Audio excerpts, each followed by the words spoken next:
Where the hell is the exit? It's like a goddamn maze in here. So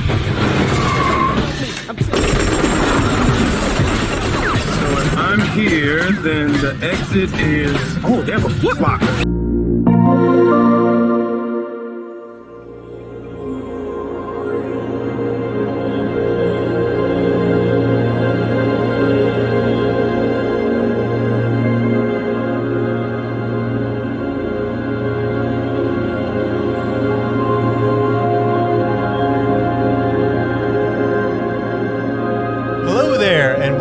Episode 59 of the video game podcast PlayStation Pals. I'm your host Nick, and I'm joined by the Omni-Man to my Homelander, John. Now, John, I want to shift the recording of our podcast to 6 a.m. Let's make it official. It's not happening, Nick. It's not happening. I think we all both know that I am the spice of this podcast, and I am the flavor that everybody comes for. So you don't want 6 a.m. John. John doesn't become John till about 10 a.m. So if you want to do a lunchtime podcast, maybe, a nice walk in the park in the early afternoon, maybe. But no 6 a.m. is my man. For context, we've been recording after 5 p.m. on Fridays, and it is just the tiredest you ever are during the week. So I was telling John that we should move it to like 6 a.m. when I'm like really well caffeinated and I just woke up. But John's not a morning person apparently. Well, I mean, Nick, why don't you just do what you were telling me the other day? Call that guy that deals cocaine and get that on supply, and you'll be fine. Maybe. I don't know. I've never been on it before, so. Well, I mean, what goes hand in hand better than video games and cocaine? I mean. Well, listen to me have a heart attack live on the show because I've never done it before. But neither have I. Anyways, this is a video game podcast, so I think we should move right into talking about video games. So this is how the show works. John and I both bring 3 things to talk about.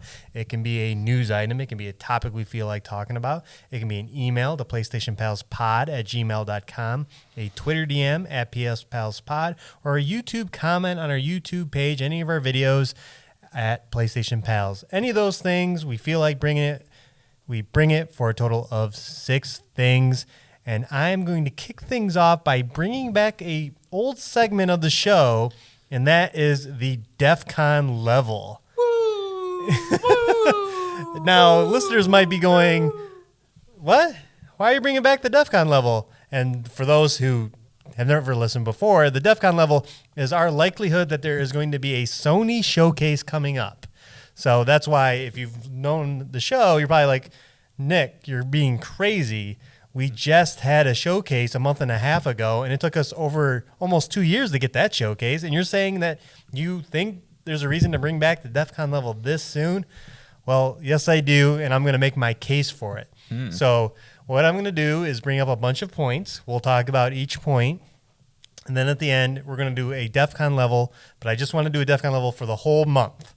So the likelihood of a Sony showcase in the month of August. You ready, John? I'm ready. I'm glad you brought things, because I was just about to be like, I don't know where you want to take this. The first thing is, well, along with those rumors that we talked about last week about the PlayStation 5 Pro version, Project Q leaked. And if you remember, Project Q is the handheld controller with a screen attached into it. It's basically a DualSense split apart with a screen smashed in between it, and it is going to be used to stream games. It was leaking heavy over the weekend. Like, you could see it in action. You can see the menu. You could see it turn on. It looks like it's running Android. Again, we do not have a price for this, and we do not have a release date for this, but I would imagine those things will be announced for this fall. John, you saw the video. Mm-hmm. What are your thoughts on the device? And then do you think it's coming this year? So I think the device is honestly pretty slick. I mean, as we've said from the beginning with this thing, price is key to its success. So if they can nail a price that is affordable and, kind of just becomes a second screen for somebody in the house that might not be able to use the TV at all times, I think it could be a great piece of tech. In terms of if I think it's going to come this year, I personally don't. I think we're still very much in just kind of the dev kit development phase where people who are working on some of the softwares and things for these devices are probably still playing around with them. So I would kind of expect probably more of a spring-ish release for next year. Really? Yeah. So they're not going to try and slip it in for the holiday season for shopping. I don't think so. You could make an argument that you would, but I think at least this topic's going to kind of have to revolve around is like, is there a showcase or not, right? And I think it could be possible that Sony would have some sort of hardware-centric state of play, perhaps. Something like that where they're going to just kind of showcase some of the fall equipment. But I don't think they're going to want to have a full-blown showcase until probably sometime, and I'm sorry if I'm skipping ahead here a little bit post-Spider-Man, to kind of show what the next things are going to be. I do think there'll be a showcase showing the games a lot sooner than we think, but I don't think it's going to be tied alongside with the hardware that they're showing off right now, too. All right. And we also don't have a price or release date for the earbuds as well, but that is kind of a separate thing. Another rumor that was popping up over the weekend is a PS5 price drop, in which it will go down to $449 in the United States, $404.99 in the UK, and $474.99 in Europe. Again, here's another thing. Where are they going to announce this? Are they just going to say it, or is it going to be part of a showcase in which they also announce this among other things? Well, I don't know if you saw the article today, Nick. Did you see that price cut is live in Europe? Oh, today. See, there you go. Yeah, so like I thought I saw something a little bit earlier, but I saw an article from Polygon saying that it's a temporary price drop, which is interesting. I don't know what sense that would make, but that seems like a question for an economist and not me. Well, maybe you're clearing product out for your PlayStation redesign that's coming. That's true, but it is interesting that they did put a final date on this discount of August 7th. So it's just like, okay, so I mean that could be some sort of evidence to point to some sort of Sony announcement that week or maybe shortly after. But yeah, the price drop is $75 off in the EU, and so people are kind of seeing if that's going to hit the United States or not. My guess would probably be it wouldn't, but seems like the United States is just the most like static of pricing markets. Like we just kind of are. Well, we'll see. Again, this was rumored over the weekend. Yeah. On Twitter, so we'll see. Again, there's another one. My third thing is, what the fuck are we playing on a PSVR 2 in the fall? What is the fall PSVR 2 lineup going to be? There is currently no first-party games announced for PSVR 2. So when are we seeing those? When are they coming? If I want to get a PSVR 2 this fall, what am I playing on it? Sure.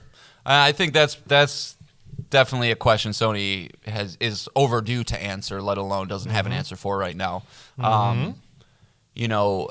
There could be an argument to be said that the PSVR 2 is almost already dead. Like, there is no excitement for it. They don't talk about it. I have friends that have it that don't talk about it. Yeah. So it's just like, either you guys are really bad at planning out like a roadmap for this device and kind of having things come out, or you're really bad at communicating, or you just don't believe in it enough to invest in it. So I don't know what the games are going to be, Nick. I mean, I know we know of Resident Evil 4 and Resident Evil 8, all these Resident Evil things coming out, but you can't just have a device based on that. So I don't know. I don't know if it, again, for showcase potential, I could see them having a PSVR 2, again, centered state of play prior to the fall, but I wish I knew what games those are going to be, because they're kind of getting, again, to go back to my original point with this, is they're at the point where they just need to straight up say Half-Life Alyx is coming. Like, They need that, or like, hey, we actually did do a from the ground up, I don't know, we partnered with Konami, and here's the next Metal Gear Solid game in VR. I don't, what's, bad example or whatever, but they need something of that caliber to get excitement for that device again. Sure. Yeah. So, I mean, again, we don't know what it is. How this fall is going to shake out. They have a showcase. They can explain it. And then this is obviously a reoccurring one, is what the fuck is everyone doing in Sony's first party beyond Insomniac, Bungie, Haven, and Firewalk? There's a lot of other teams. Yeah. Yeah. So Yeah, and that's obviously the main purpose of a showcase, right? Is to show off the games that are coming to your platform in the future, which is, I think, the only evidence, at least for me, to kind of point to. I don't think we're gonna get a showcase in August. Personally, I think we're gonna start seeing these. We're not there yet.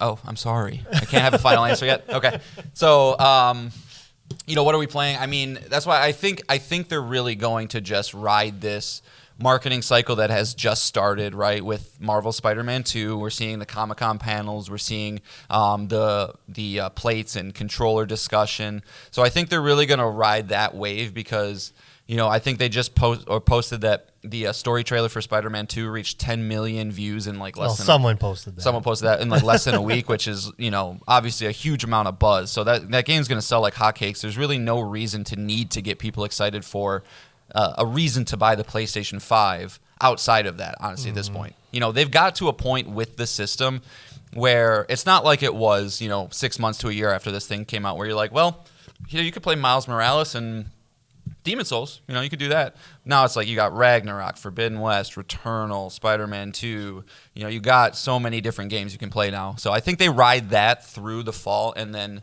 shortly after that, we're going to start seeing everybody else show what they're doing. Okay, all right. Because do we have anything planned for early 2024 yet, even from a third-party or second-party capacity that you can think of? Rise of Ronin, I know that's a PS5 exclusive that they say comes out early 2024, but as far as dates, the Suicide Squad.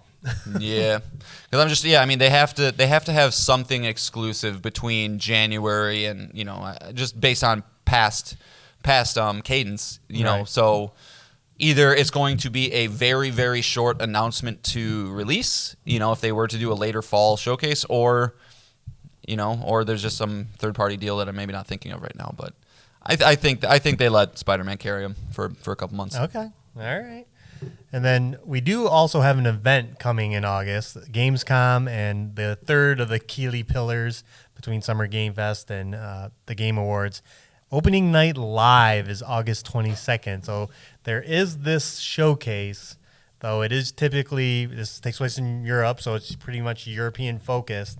It is an event that Sony could be at and kind of fill in all these questions we have. All these announcements could be there, and then finally, also, a lot of people seem to think there was a second showcase. The Snitch, remember, after the showcase, and I think your boy Colin Moriarty believes there's a second showcase. Yeah, and even on last week's Sacred Symbols, he brought that up. He's like, there are a lot of rumblings right now. I think it was obviously in discussion with the pro rumors as well.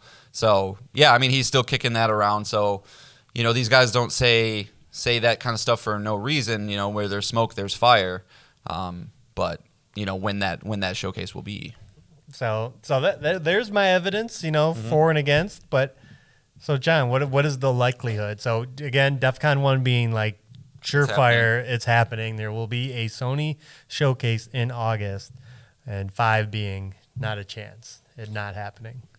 I'm hesitant to say a 5 because then that puts a very black and white description on it. Because if I'm wrong, then you're gonna never let me hear the end of it. I'm floating between a 4 and a 5. Just because, like you said, I think Gamescom is going to take up a lot of oxygen for the month. Sony doesn't want to have to share that if they don't have to. Oh, and I did forget one more thing. Sure. The Call of Duty game for this year has not been announced yet either. Yeah, I could see that easily being at Gamescom, though. I could see that being, something that just kind of shows up and we all go, "Yep, there's Call of Duty again," because I'm sure that marketing team knows that we just need to know it's coming, when it's coming, and maybe just the title, and then people are going to show up in it's Modern Warfare 3. Sure. They're going to show up in tens of millions no matter what. So I could see that showing up at Gamescom, just be like, here it is. This is when it's coming out. Go play it. But yeah, I don't think Sony wants to share the month with them. I think they, like I've said, rely on Spider-Man to carry the hype. Once that goes past, now Sony has to show players, why do you want to buy this thing? So I think between Spider-Man releasing and Christmas is when you get the showcase, because I think that will be the time to be like, okay, this is what everybody else is working on. if they have or have not announced when Q-Light's going to come out, they'll be like, okay, and now here's the date for that. You can look forward to that. Maybe that's even, I don't know. I don't know what the Q-Light's is a weird wrench in this whole thing because it's not often that Sony comes out with new hardware, so it's hard to really read. And just is that big enough to put into a showcase, or are we just going to have some random blog post that sometimes happens? But so I'm gonna stick with a 4 for now. All right. Yeah, obviously any of these things could just be a blog, like price and date announcements for the Q-Light, for the earbuds, for this price drop. That could easily be a post, and then a state of play could cover all the VR games in the fall, and then you just wait for the Game Awards to kind of have at least a couple big announcements, or at least one big announcement to get that early 2024 game. So that could be the route. But I don't know. I'm always wrong on this show. It'd be fun to be right. Mm-hmm. So I'll be a 3. I'll say a Defcon 3. There's a chance. There's enough evidence out there to support there being a showcase this month. Sure. And I think that Sony has enough announcements to fill that. Maybe get even just the better messaging about all those live service games they announced. Yeah. Fair Game, Marathon. Concord, just showing what those games are, Yeah, I mean, they definitely have things to say, things to show. It's just I think they really want to just put the shine on Spider-Man. If we remember the marketing cycle of the first one, oh my God, you couldn't get away from that game. Mm-hmm. There's trailer after trailer after trailer. So who knows if they're going to follow the same suit or not, but. One small thing to kind of say too, though, is they just announced that the PS5 just passed 40 million units sold. So this thing, it's outpacing PS4, which is exceptionally impressive based on how available it was in the beginning of its life cycle. So they're Sony's great right now. They're not worried. They're not worried about anything, And one thing that us as consumers always need to just keep in the back of our mind is they don't do things just to make us happy. They do things that are going to add to their bottom line. And if they see that their shit's selling and they don't have to show their hand now, maybe they hold it for a bit. Oh, we'll see. Again, August it's kicking off a lot of stuff. Gamescom, opening night live, and then video games are coming. We'll get into one of them later. But the next 2 topics are about video games coming later in August. So. So things are heating up, and it would be nice if Sony had a showcase to kind of get all that hardware that we think is coming out there, get us excited about the platform. But again, as John mentioned, it's not necessary. The platform is selling hotter than ever. So yep. We'll see. We'll check back in at the end of the month. Sounds good, man. All right, let's move on to the next topic. All right, so. First of the big games coming out in August that they gotta talk about. I'm super excited about both of them. But first up, after we received a 4-minute story trailer that was super insightful and super enlightening for what this game is going to be about, we got a 12-minute gameplay presentation / preview for Armored Core 6, which is the upcoming game from Software, makers of Elden Ring, coming out on August 25th. I'm super excited for it as a From Software fan. But before we get into the trailer, Nick, I just want to get your quick insight here. What do you think about Armored Core 6 marketing strategy right now? Is this just big dick energy, or what is this? Why are we just getting random videos here and there? Yeah, I don't know. I think they're just keeping it close to the vest. A lot of people got to play it this time, along with this gameplay footage that we were talking about. All the press got to play it. And a bunch of impressions went out there. So I just think they're doing it right. We're not getting overwhelmed with marketing, months and months in advance. And now we're really starting to heat up and see that come to fruition. And they're probably confident in the product. How can you not be coming off Elden Ring? Yeah, I don't. It'd be very hard for them to mess this up. So I think they're just confident. It is a niche title just in general. But it does have, because of the success of that studio, it has so many eyes on it. But I'm curious of how that will lead to sales. But I don't know. I just think they know what they got, and they're just. I would imagine maybe press gets it early and reviews come out a week early. And that's probably the confidence level they have in this. Yeah, it's just kind of interesting because I feel like if there's any other studio or developer that would have had a game releasing in August, just outside of E3 season, they would have shown up somewhere. This game wasn't anywhere. They're just like, nah, we're going to show you when we want to. Here it is. We know you're going to buy it. We're FromSoft. So I thought that was kind of interesting. But to get into the gameplay here a little bit, it wasn't like 12 minutes straight of gameplay. They kind of bounced around here and there, but we did get a look at a lot of the systems, some of the HUD elements, and things like that. So obviously, for those who don't know, Armored Core is a mech game where you're basically inside a giant metal robot. You get to attach a wide variety of weapons and customization options to your mech so that it can fit your playstyle, whether you want to be light and mobile to be able to dash around, a little bit more heavy, get tank treads on, missiles, machine guns, whatever you want to do. Even looks like there's obviously an up close and personal melee aspect to it, but they were able to show it off, and it looks like there's going to be 4 different weapons you can have equipped at any given time, each attached to a different trigger. So you're going to obviously, again, be able to build out your mech, use those triggers. I imagine there's going to be cooldowns in different ways that you kind of cycle through all that stuff. Not unsimilar to the way Final Fantasy 16 is kind of right now, where I imagine you're just going to kind of be bouncing around a lot of those different things. Obviously, mobility is the name of the game, I think, with this series, even more so than some of the FromSoft staples, right? There's a lot more verticality going on here. Mm-hmm. You kind of look to be like you're loading into a mission, right? So this seems to be a mission structure game where you're probably going to be going from a menu, load into a mission. Mission starts, you're in a very, very open area, looks very big, lots of areas to go. You want to go up, you can go down. But it kind of seems like there's going to be some different markers on the map. Missions will vary in what your objective is, which we can get into this more here in a little bit, but I think could be bad or good. And yeah, it is going to have, I think, a lot of those From Software staples, but I don't want people to kind of take that away. I think this game is going to have a pretty sizable chunk of people who buy it just don't do their research and then kind of go, well, this isn't what I was expecting. And so when I say that it's like it, there's going to be a repair system. Looks like the Estus flasks. You have your health in the bottom left corner. You got those things that you can kind of repair yourself as need be.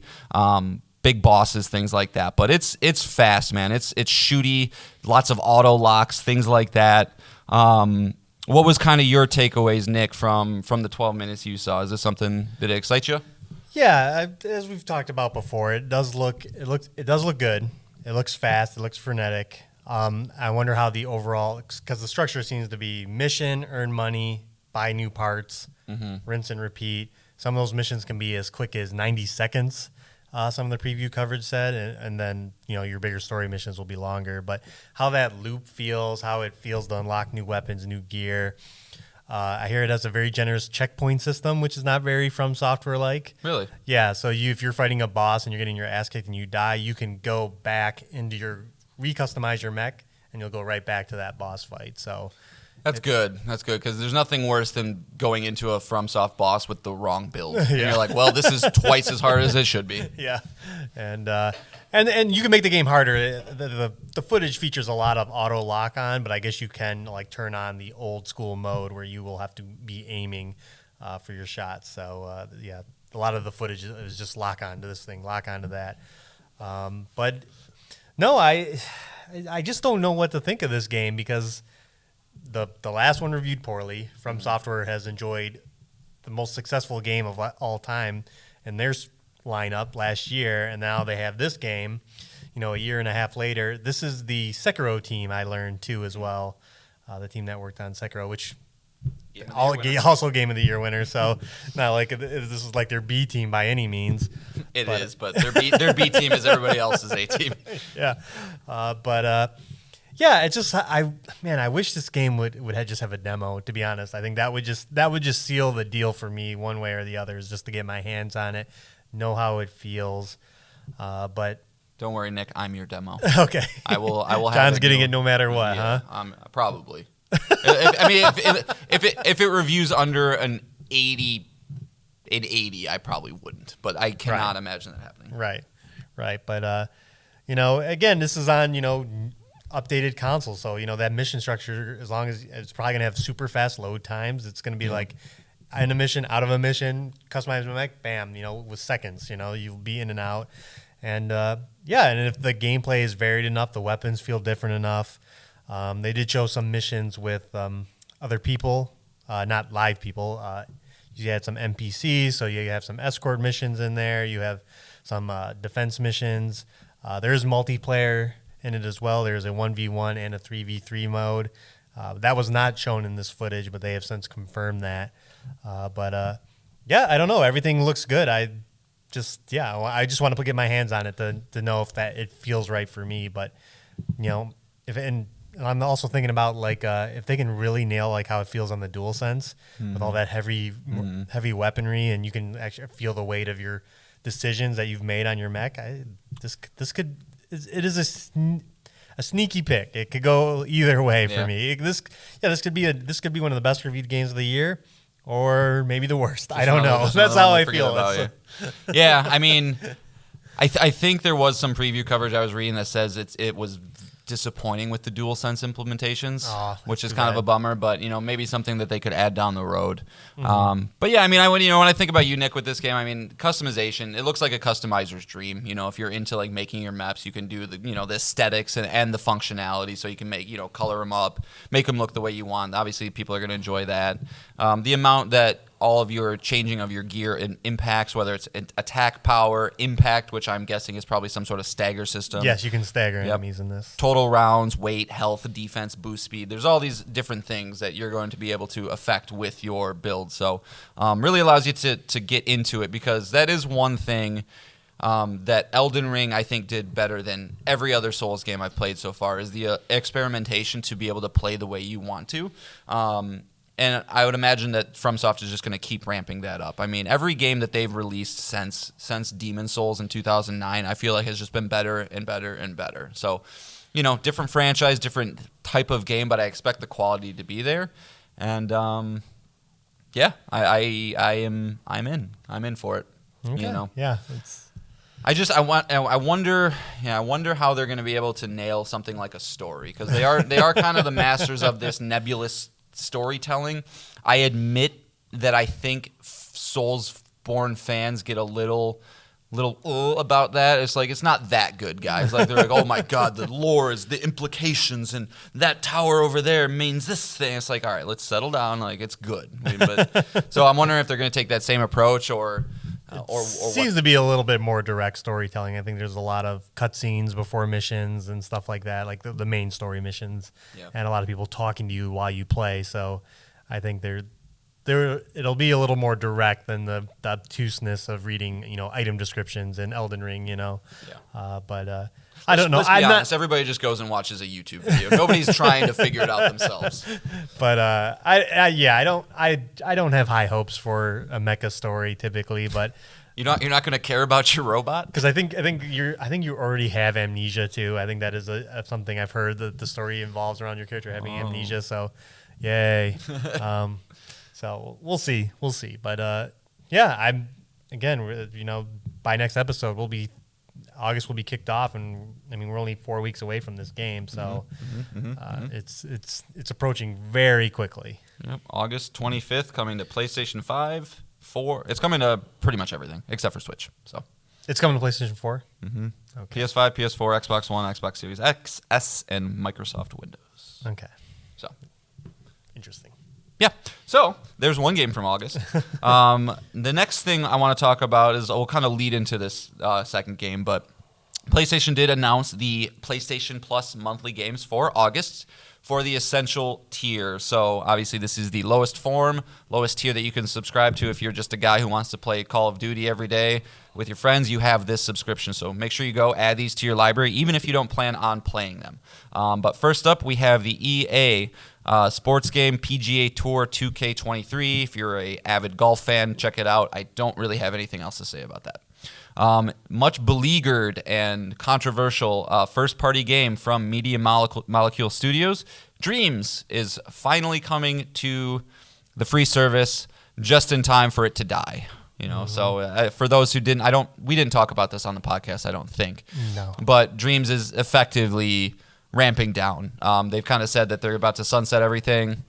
They're not going to work on it internally anymore. So this is kind of Dreams' one last hurrah.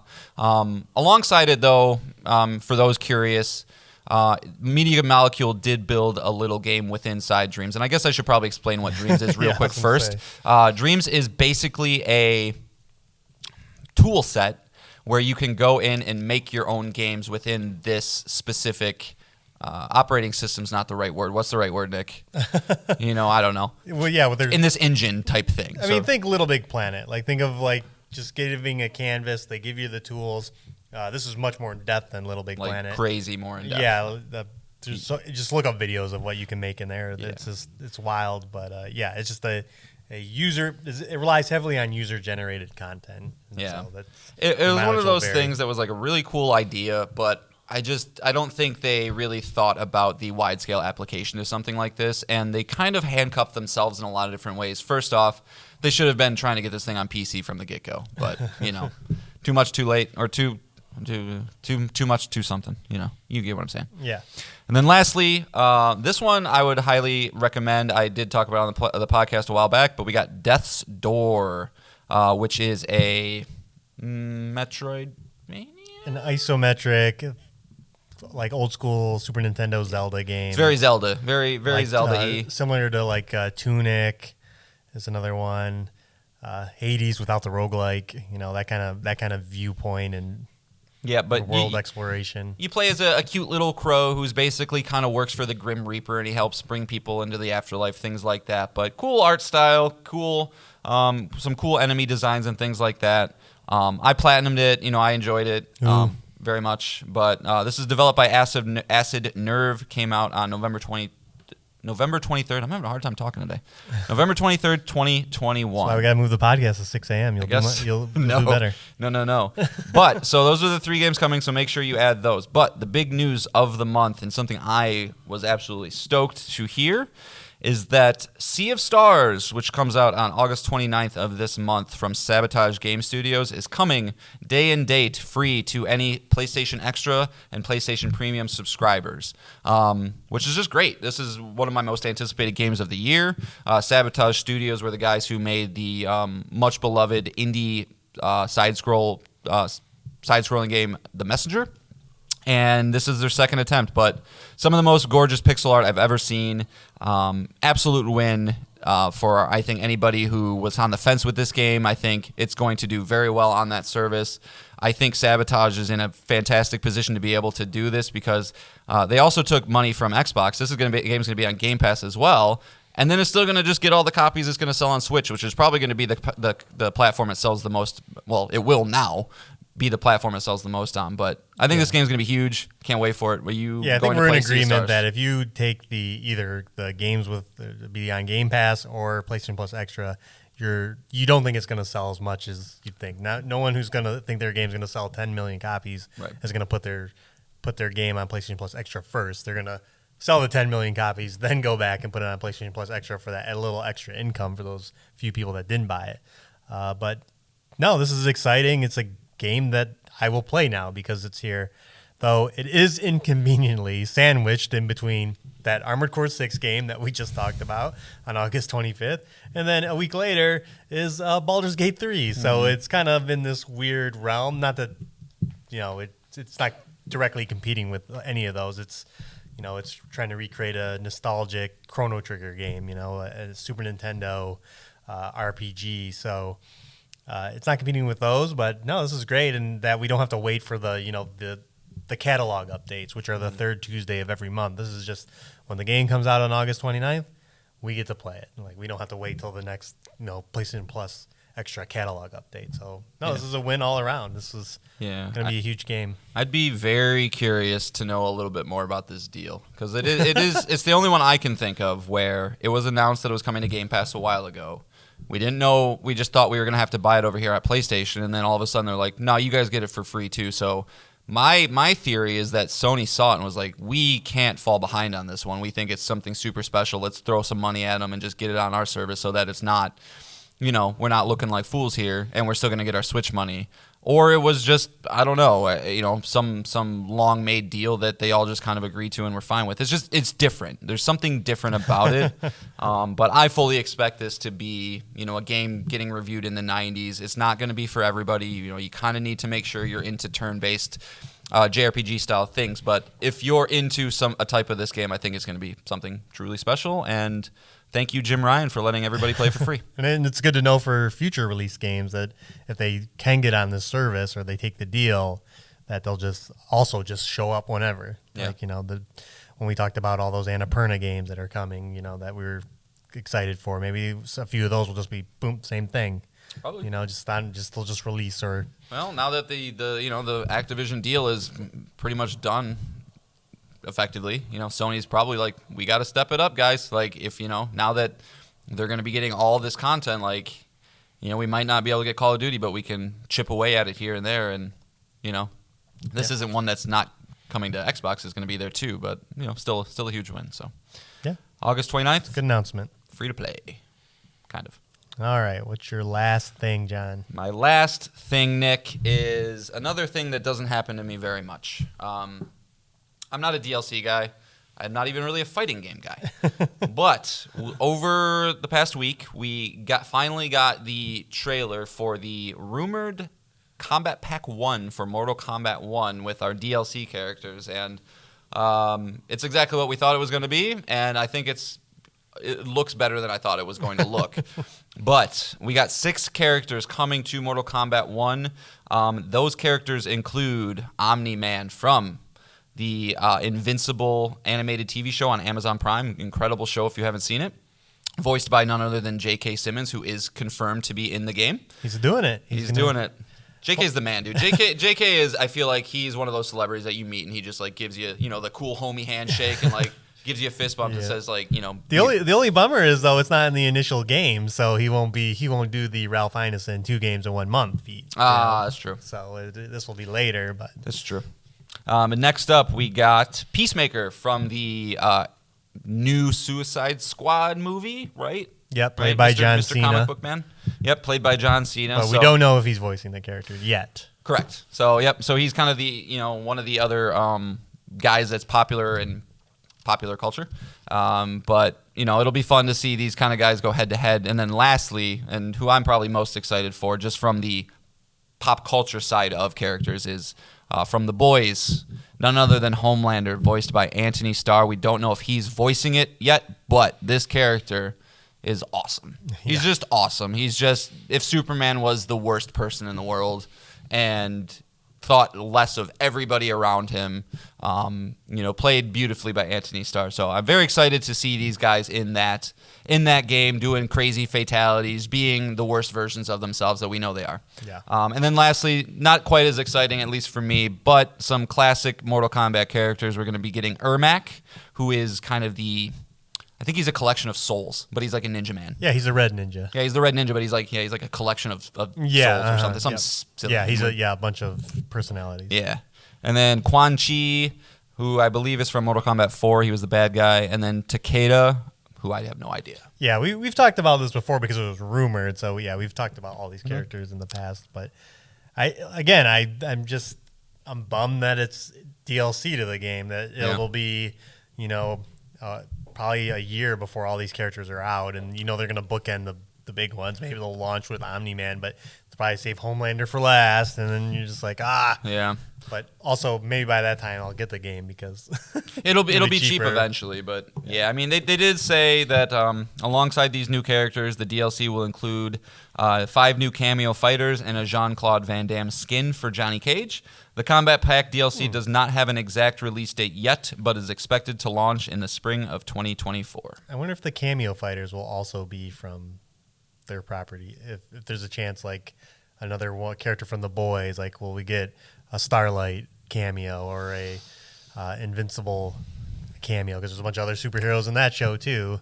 Yeah, that's interesting. I don't know. I feel like if you were going to do the work to bring those guys in to get the licensing needed, you just make a new character, Sure. So I bet they just kind of stick with some of the OGs. But fresh off a couple days ago, Nick, and I told you not to look this up because I didn't know this rumor either. But this is another rumor, but they did leak what we think is Pack 2 of the fighters. So I'm sure you overheard me a little bit earlier with one of them, but Miss Harley Quinn from Batman fame, Joker's. How reliable do you think this leak is? I'll tell you right now. I think it's pretty good, based on what I saw. Because anyone making an educated guess could make this guess because the Joker was in Mortal Kombat 11. So for sure, I think with the other two, you'll kind of say, "Oh, that's Yeah, it's fine. We can have fun with it. It's from Game Rant, so it's like, it's not like it's X boner XX at Twitter, So we got Harley Quinn. Next one up, Nick. We got the Doomslayer from Doom Guy. So that could be a cool addition to the Mortal Kombat roster. And then lastly, Deathstroke is the one that they're saying will be in the pack. So Harley Quinn, Deathstroke, and Doomslayer. And then also they're going to be having Noob Saibot, who's my boy, Kano, and Serena, who are all Mortal Kombat old people. So again, rumors. Rumors are fun. Take it for a grain of salt, but, that might be what we see down the line as well. Yeah, but overall, glad to see, again, as we've said on the show every time. I mean, we've talked about the rumor. We've talked about this game multiple times. It's just good to see them all. And then hopefully, again, we'll get the confirmation that everyone's reprising their role. Yeah, I've never looked at a DLC trailer and wanted to purchase a game more. And like I said, I don't even like fighting games. Homelander and Omni-Man are perfect for this game. They're perfect. They're super powered fucking evil men that just can crush your skull with their pinkies. So it's just gonna be perfect. Can't wait. Okay. Plus, everybody always wants to know who would win in a fight. Omni-Man versus Homelander. I think Homelander would win, but now we can know. So we'll see. They're both so absurd. Yeah, they are. It would be a good fight to watch. But all right, let's move into my second thing. And my second and third things are both, video games converted to multimedia projects. And the first one I want to bring is the Twisted Metal Show. It is officially out. All 10 episodes are available to stream on Peacock right now. John and I have watched the first 4 episodes of the show, and firstly, they do change the lore a little bit. In the 90s, like, all electronic devices just fail. So you got your post-apocalyptic scenario.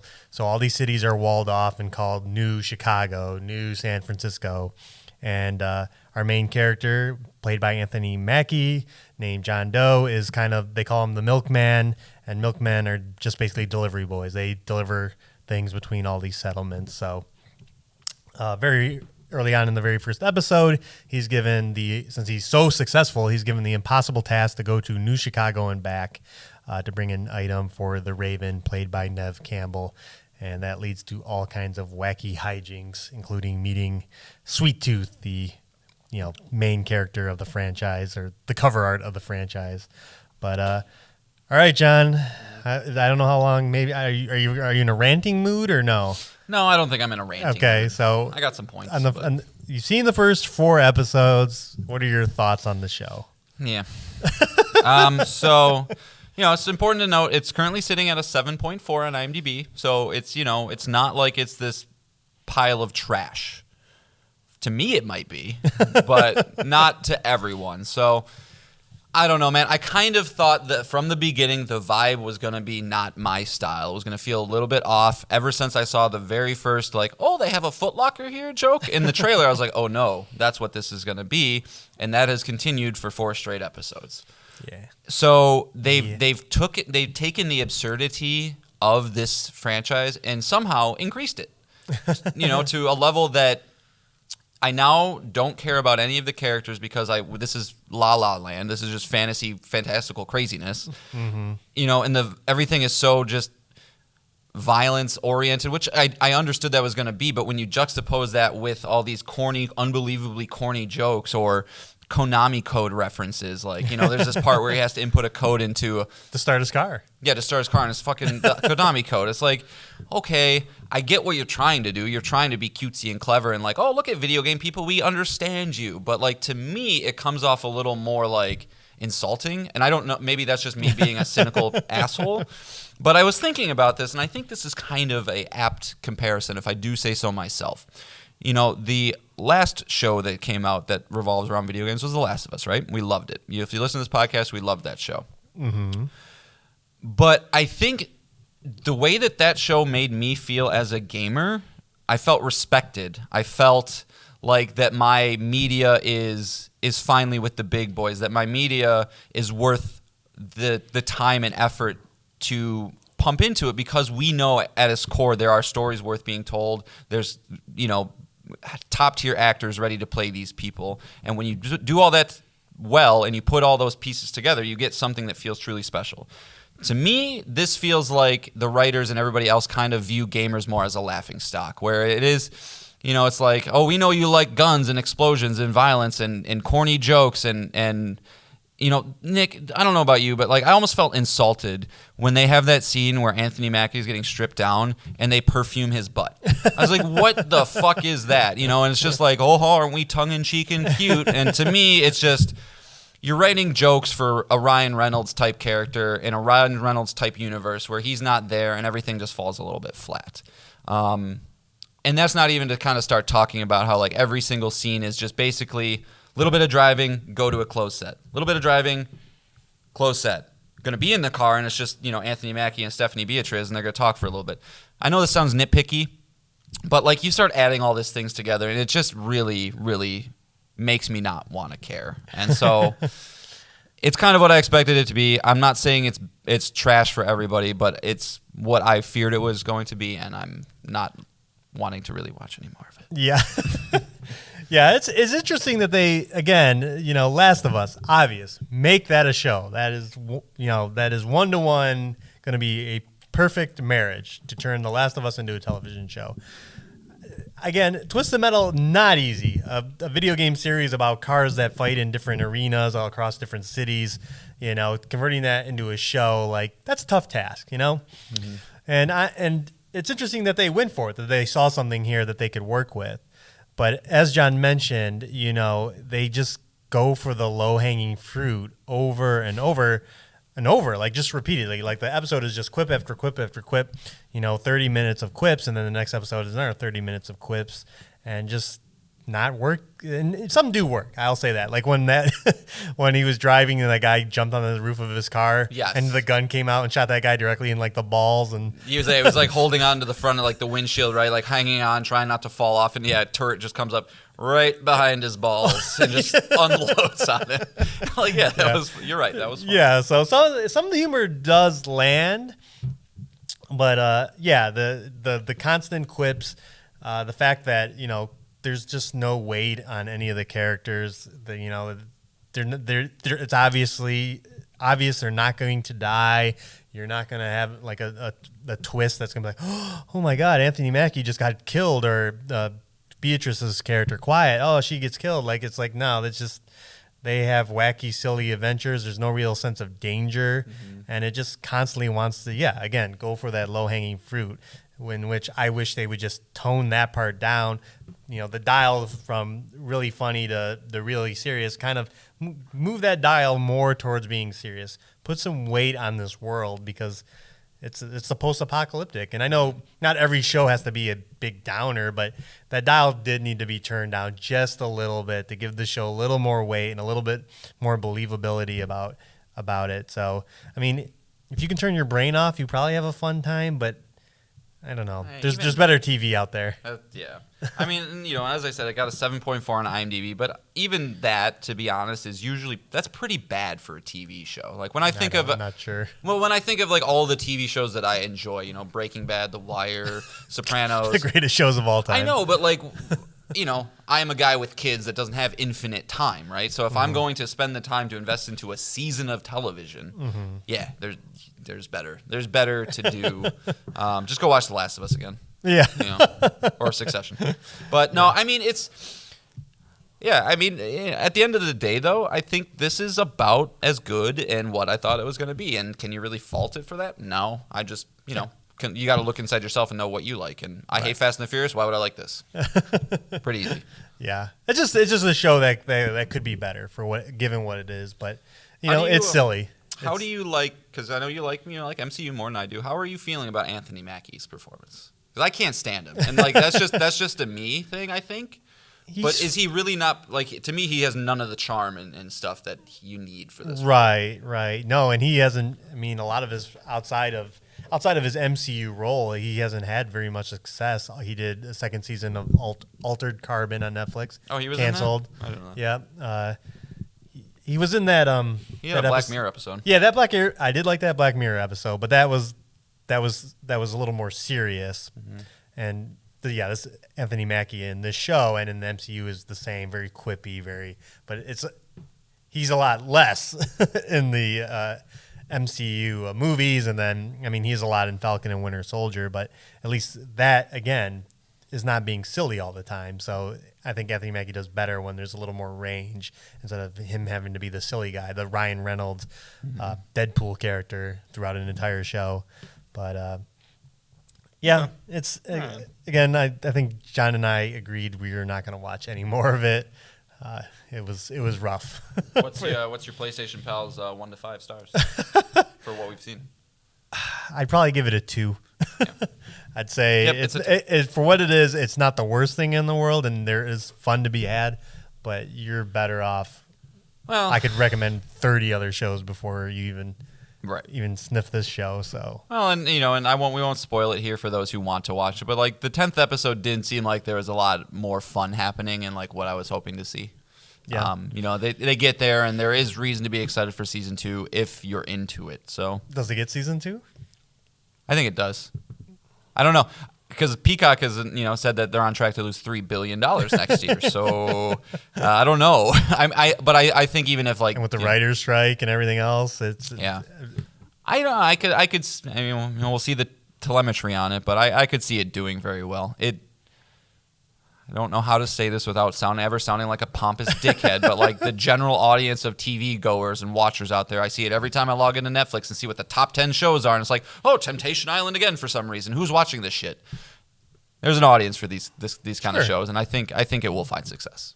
Okay, and I'm all for turn your brain off television, reality TV, and all that, but. Yeah, just not this. I don't know. How many I have a feeling it's not going to come back. I wonder how many people watching it know it's a video game. Like what the breakdown of that would be.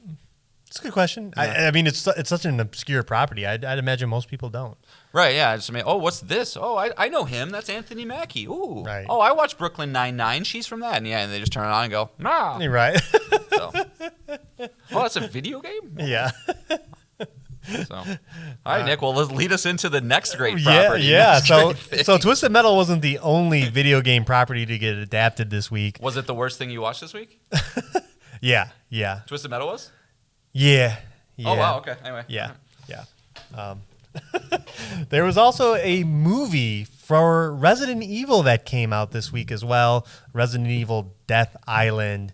And if you're unfamiliar, Resident Evil, on top of having all the live action films, has started to have kind of a CGI presence. It's had 5 CGI movies since 2008. The last one being in 2021 called Infinite Darkness. But they had one come out this week. It's called Death Island. It is a very fan service movie. It brings back every name your favorite Resident Evil character. They're in this one. The Merchant. He's not in it, but he's not my favorite either. But yeah, Leon, Chris, and Claire Redfield, Jill Valentine, the beautiful Jill Valentine. They're using the same model from Resident Evil 3 Remake. And Carlos. Rebecca Chambers from Resident Evil 0, Resident Evil 1. What about Carlos? No. Isn't he from 3? I'm just trying to catch you and saying name your favorite Resident Evil character. And was he the guy? Was that the guy's name? Was in the 3? guy with the yeah, I think it was Carlos. Yeah. But no, he's not in it. So plus, again, he's not one of the main line characters. But yeah, it brings them all together, and they kind of have a bunch of different reasons to converge on Alcatraz Island. Which has been taken over by a guy who was at the original Raccoon City event. And was it Wesker? No. But he was a soldier, private military for Umbrella, and he's out to get them, pay them back for what they did to him there. So he's using the T-virus and drones to infect anybody he chooses this time. So it's not just he's not letting loose infected on the city or anything. And what you get is just the CG movie where the CG, when there's action, is great. And when they're just sitting around talking to each other, looks terrible. The animation looks terrible. Everything looks bad. But, yeah, if you're up for the silliness of, just Jill Valentine wielding a railgun and Leon driving down the highway and getting in a gun battle and doing ridiculous, unbelievable stunts. It's all there in spades. It runs around an hour and a half. But yeah, just like Twisted Metal, there's just so much better out there. I just lots of ringing endorsements from the PlayStation Pals this week. Yeah, I wish and they did also bring back all the original voice cast, so all the voices that you're used to in the Resident Evil 4 through 2 remakes, they're all back to voice their characters. So Matthew Mercer's back as Kennedy, Nicole Thompson as Jill Valentine, and so forth. But yeah, it's just still Bill not Butts good. is an additional voice. But yeah, it's another thing that if you turn your brain off, you like the characters, you'll probably have a fun time because it's just silliness. But there's so much better things to do with your time. Go play Resident Evil 4 remake again, or Resident Evil 2 remake, or Resident Evil 3 remake.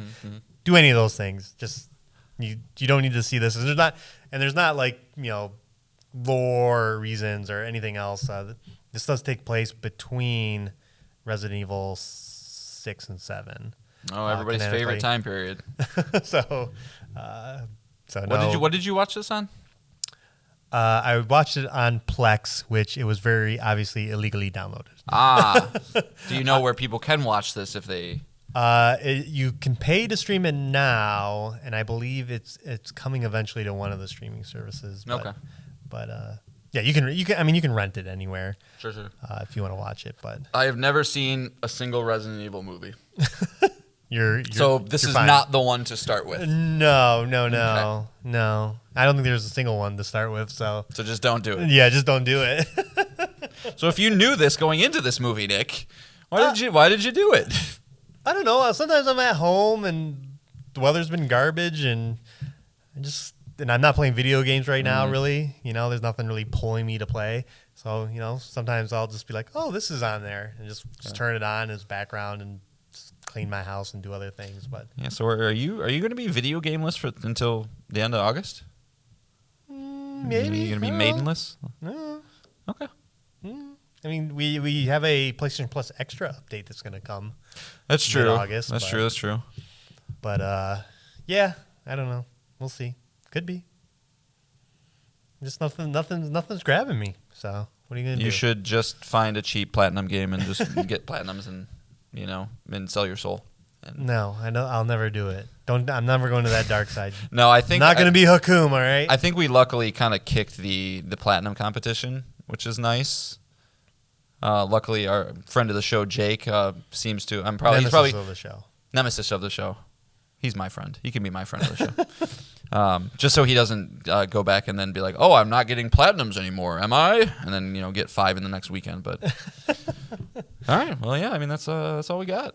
Yeah, that is 6 things. A little varied, a little news, some.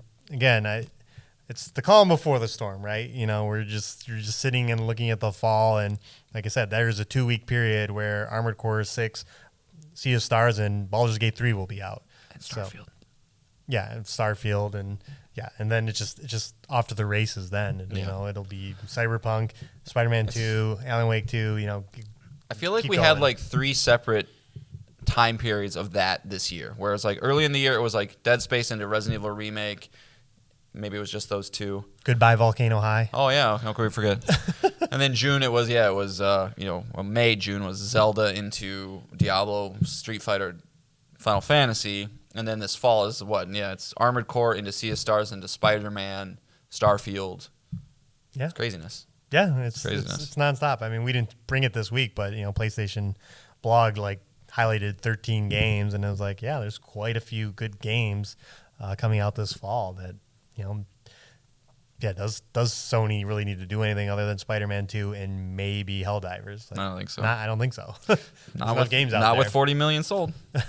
Yeah, so it'll probably be topic heavy and news heavy for the next few weeks, but. Well, and good segue here is I am on the final boss of Final Fantasy 16. Fantastic game. So we will definitely be getting together probably sometime next week to do a long form discussion on that bad boy. So lots to say there. Lots and lots and lots of positives, some negatives. Lots of things to discuss with that one. But what about our bonus for Twisted Metal? That's not happening. Unless, you know what, maybe I secretly love it, Nick. I'll go watch it all myself and do a solo episode. Lies. Yeah, that'll be exciting because obviously. I have a lot of thoughts on that game. Man. Not to derail this into more discussion, but yeah, it's great though. But lots of thoughts. Yeah. So on top of having a bonus episode, maybe we'll just have you do a quick spoiler-free review on our normal show of what you think of the game. Good idea. So we'll bring that next week. Do we have anything else to bring? No, I mean, so I fully expect to have Final Fantasy beaten tonight, and unlike you, I can't just not play video games, so I'll find something. But I mean, I still had Cult of the Lamb downloaded, so maybe I just get back into that, try and beat that before. Actually, that might be the perfect sized game too to try and get into beat before the bum rush of fall. But I still got Tunic. I don't know. I'll find something. I'll find something small probably. Yeah. And so I have nothing to bring on my end. I apologize again that this is not a video podcast. I swear we're gonna get that going. I just want it to be perfect. I want to bring in all the elements that we bring into the normal podcast, all the editing into that. So I want to make sure it's gravy, but it's coming. Word. All right. Word. So the song we're leaving you on today is from that Sea of Stars game that is coming out later in August that we're very excited for. Again, if you're not subscribed to PlayStation Plus Extra, you might want to consider it because at least there's one.